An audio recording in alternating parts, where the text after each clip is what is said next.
بسم اللہ الرحمن الرحیم۔ ایران کی 3 شہزادیوں نے مدینہ منورہ کے 3 دیندار لڑکوں کو پسند کیا۔ جس روز ایران کے آخری بادشاہ یزدگرد کو ذلت آمیز انداز میں موت کے گھاٹ اتار دیا، اس روز اس کے تمام جرنیل، حفاظتی دستہ اور اہل خانہ مسلمانوں کے ہاتھوں قیدی بن گئے اور مال غنیمت کو سمیٹ کر مدینہ منورہ لایا گیا۔ اس عظیم فتح کے موقع پر جس کثیر تعداد میں قیمتی قیدی مدینہ منورہ میں لائے گئے، اس کی تاریخ میں مثال نہیں ملتی۔ ان قیدیوں میں ایران کے آخری بادشاہ یزدگرد کی 3 بیٹیاں بھی تھیں۔ لوگ قیدیوں کی طرف متوجہ ہوئے اور انہوں نے پلک جھپکتے ہی انہیں خرید لیا اور رقم بیت المال میں جمع کرا دی۔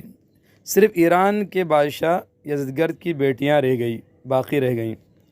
وہ بلا شبہ حسن و جمال کا پیکر، پری رخ اور سیمی بدن 2 شہزادیاں تھیں۔ جب انہیں فروخت کرنے کے لیے پیش کیا گیا تو مارے ذلت و رسوائی کے ان کی آنکھیں زمین میں گڑ گئی۔ حسرت و یاس اور انکساری و درماندگی کی وجہ سے ان کی غزالی آنکھوں سے آنسو بہہ نکلے۔ انہیں دیکھ کر حضرت علی بن ابی طالب کرم اللہ وجہہ کے دل میں ترس آ گیا اور یہ خیال آیا کہ انہیں وہ شخص خریدے جو ان سے حسن سلوک سے پیش آئے۔ اس میں حیران ہونے کی کوئی بات نہیں۔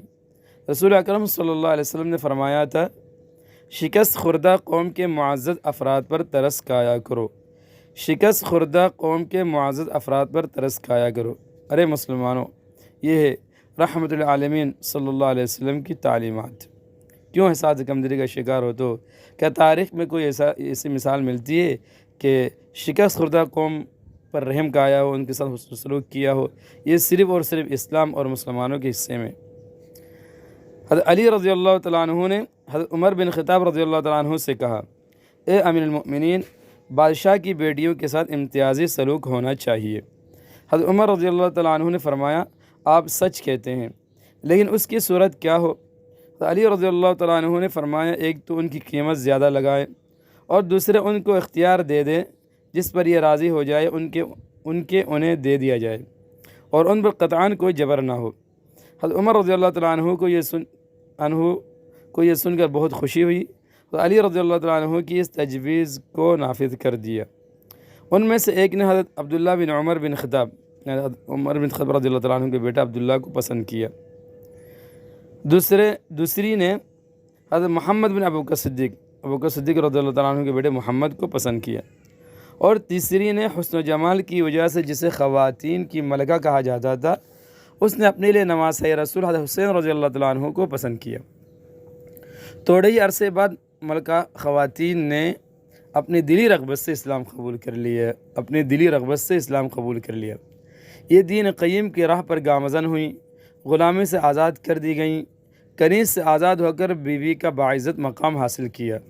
پھر اس نے سوچا کہ ماضی کی تمام شرکیہ یادیں یکسر بلا دی جائے، اور اس نے اپنا نام شاہزندہ سے بدل کر غزالہ رکھ لیا۔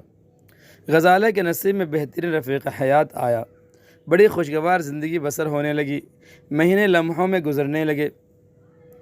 اب ایک ہی دلی خواہش باقی رہ گئی تھی کہ اسے چاند سا بیٹا نصیب ہو جائے۔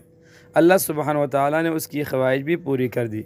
ایک مہتاب چہرہ بیٹے نے جنم لیا۔ برکت کے لیے اس کا نام دادا کے نام پر علی رکھا گیا، لیکن غزالہ کو یہ خوشی چند لمحات سے زیادہ دیکھنا نصیب نہ ہوئی، کیونکہ اپنے بیٹے کو جنم دیتے ہی اللہ کو پیاری ہو گئی۔